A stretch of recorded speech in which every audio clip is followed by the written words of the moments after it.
kati naffe kati walete ko ali eri bulungi nnyo bwe wenga tobwe musinga empiso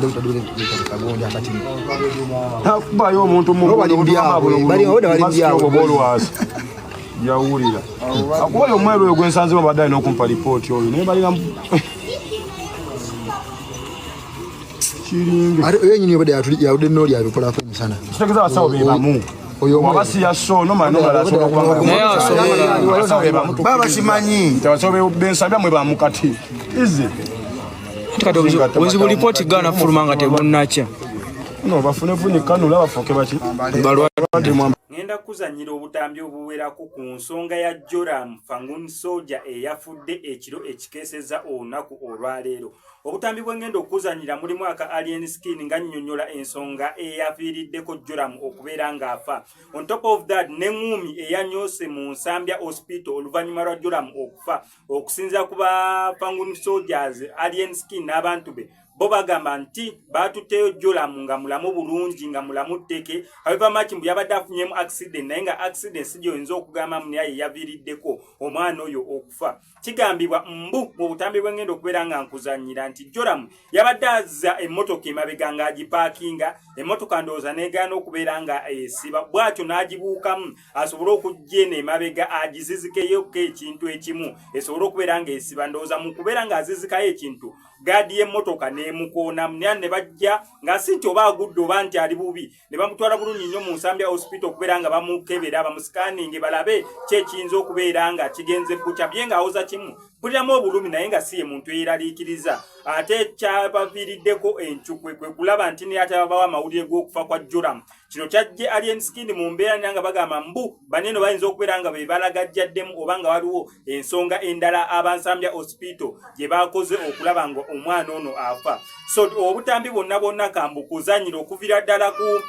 ensonga yaviiriddeko Joram okufa mbadde temugimanyi. Alien Skin n'ensasage gye bakoze ku Nsambya Hospital ne program nga wegenda okubeera ey'okubeera nga Joram bamufuna era we batyo n'okukungubaga wali eri ku Fagun Forest na buli kimu nga kigenda okubeera nga kigenda mu maaso mu kuziika kwa Joram. Wano ku SMX Media ngenda making sure nti nkikuwa naye sooka tulabe ensonga zineeno zonna sigenda kwekubira side updates zonna ne bu video bonna obuvudde mu compilinze osobola okubeera ng'ofunamu ekituufu nga sijjeemu oba nsosolemu oba nzijjeemu ekigambo n'ekimu obutambi bwe buno naye nga sinabeera nga mbukuzanyira bambi kankusaba subscribinge onyigende ku notification bell tojja kubeera nga missing updates naddala nga zino munansonyiwa olw'akasenyiga naye obutambi bwe buno akidongo mwe Mose chaliwa fato yogera bya kisiru gumwe okuba ki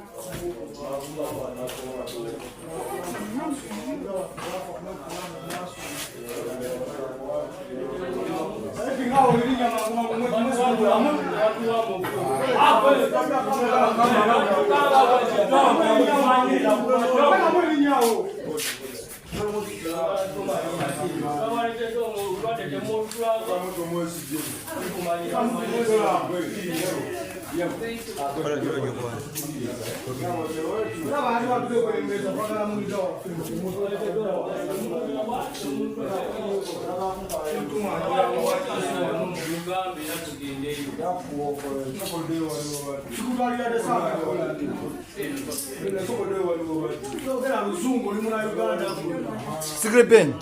Bande babaddewo. Banene.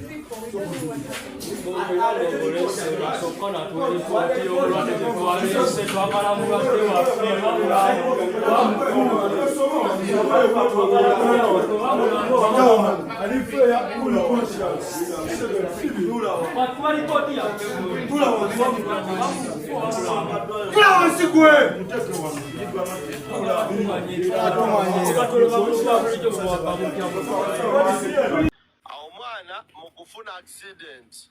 teyafunye nnyo obuzibu bw'amaanyi kyasinga wonofuna akabenje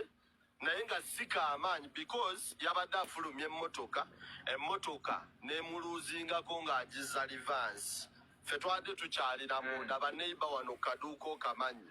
be baamulabye buli kimu ekyabadde okuba baakedde kuggulawo kati mmotoka okugiza emabega ati ne alabika neemuluuzingako n'ayagala afulume ayangwe kuba yabadde teddukana nnyo n'agala afuluma adduke emabega agizizika ekijinji kati mu kwagala ogizizika ekijinji n'akiteekeo naye emmotoka waliwo ekyuma kyeyinene emabega eno patro ne kimukoonako kko katini ne kimukoonamu era yatugambye bwe batuyise banneiba yatugambye awuliramu ku bulumi okitegeera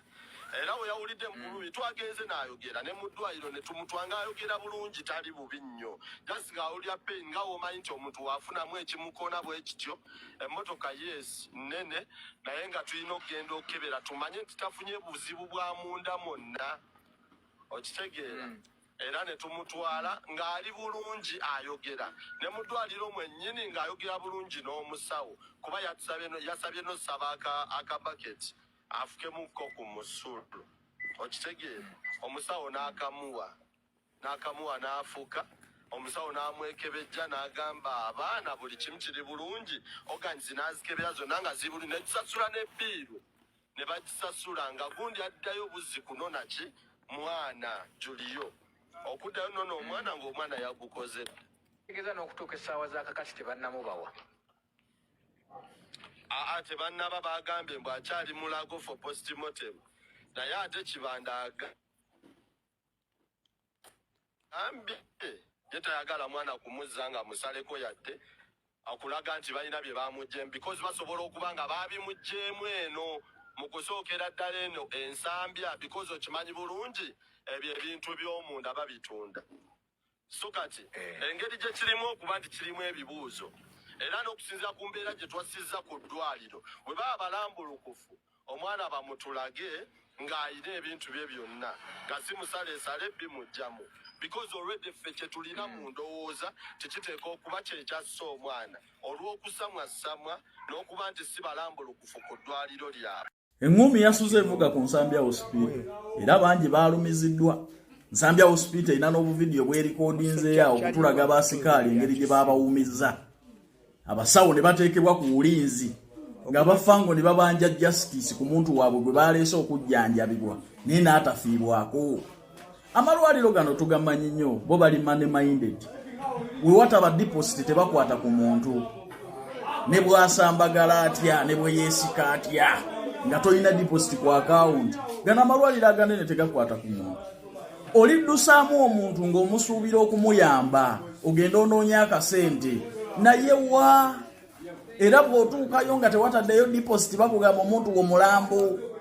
bo tebalina kye batunuulira ku sevinga mu bulamu awatali ssente. Era mwakiikiridde abantu bangi kambabuulira abaali balozezza ku bulumi bw'amalwaliro ago. Mwakiikiridde Uganda yonna kwebyo bye mwakoze aweeva nti bimenya mateeka naye ekituufu okulaga obutali bumativu buli munnayuganda yenna yandibulaze mu ngeri bwetu ku malwaliro ago awatali deposit tegakwata ku muntu. Naye nze mbadde manyi nti agenda y'abasawo mu nsi kusooka kusevinga bulamu ddala omuntu n'aleetebwa nga mulamu n'abeera awo olw'okuba tewali deposit paka kufuuka mulambo. Baana mmwe sitera bawagira ku byakuwumiza abantu naye kye mwakoze tulina obulumi ku malwaliro ago. Kigambibwa nti omuvubuka ono yafunye akisidenti ewaka n'atwalibwa mu ddwaliro fafaza check-up naye ng'ayogera bulungi. Nga bwe mumanyi eby'emmoroka yayagadde ajjeyo ekijinji ky'emmoroka genfunako bwe gandaga nti yayagadde ajjeyo ekijinji ky'emmoroka bwe mugabe mumanyi emmoroka za manual ezo n'eza automatic ng'obadde togitadde mu parking ebiseera ebisinga ekola ki edda emabega bona edda emabega n'emukwatirayo. Nange kyali kintuuseeko okwo nafulumako mu mmoroka nga sigitadde mu parking ate sisise and brake. Bwe nfuluma bwe nti emmoroka n'eteguka nedda emabega. Bwedda emabega ekyali kinyambye nga mmaze okusimba ekigere kino ekisooka ebweru nabuuka bubuusi n'engwa mu kkubo emmoroka n'eyiringita paka wansi. So singa nayizi state nga njagala kugidda mundo sanga yandinkwatiddeyo okugulu. So ebyo bibeerawo nnyo singa oba teweetegereza nti emmoroka eno ddala emipiira gyayo tegikyayinza kuseerera. So bibeerawo tusaba omukama omwoyo gwe yagulamuze kisa ekyokubiri ate ng'era agisebugwawo avuddeyo okubeera ng'akunaazaako ennaku gwe wenna ayita mu kusoomozebwa okw'enjawulo ng'akulombereddwa olina bizibu bya bizinensi onoonya mulimu visa relationship ebizibu byonna eby'enjawulo ajja sobola bulungi nnyo okubeera ng'akulombereddwa ng'omukubirako ku nnamba yeeyo ey'essimu mukwatagane